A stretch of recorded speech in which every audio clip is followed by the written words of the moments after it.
Yesterday, we saw a man named Joseph Stack fly a plane into a building in Austin, Texas. And we talked last night about how this crazy person was going to be used by both sides to call their opponents dangerous. It's their fault. It's their fault. Didn't take long. Didn't take long on the side of the right-wing nut job conspiracy theorists now that are saying that this was a government stage crash to make it look, make the Tea Parties look like they're bad, really.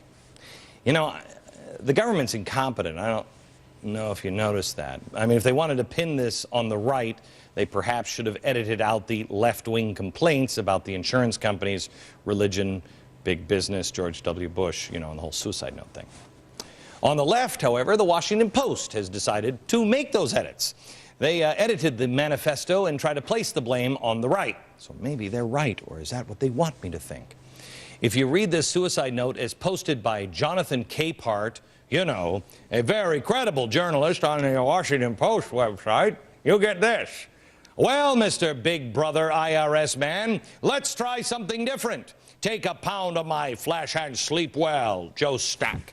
Oh, yes, yes, print it, I love it. But what did he actually write? It seems like the Washington Post skipped just a couple of itsy-bitsy details, like this. The Communist Creed, from each according to his ability to each according to his need. The Capitalist Creed, from each according to his gullibility to each according to his greed. See, skipping the praise of communism and mocking capitalism, you don't think that might have been important when trying to describe his ideology?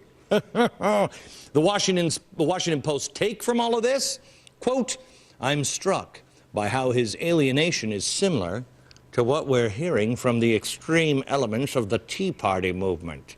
Yes, yes, you are so right. Washington Post, good for you for thinking this one through, because I can't tell you how many times I've been to a pro-communist, anti-capitalist Tea Party. They're great.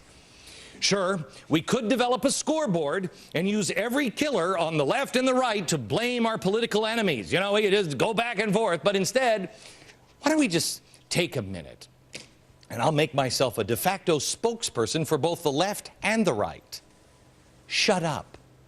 Crashing a plane into a building is not part of the Republican, Democrat, or independent platforms. It's the act of attempted murderers and maniacs. It's okay if one news story goes by without you blaming a certain party or a group of people.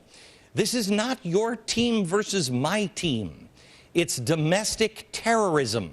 And we should treat it seriously, not as a way to grab a third, you know, a third of a percentage point in the polls back from your political opponent. What do you say? Shall you join me on that American thing? Right back. Yeah, pip, pip, and all the rest.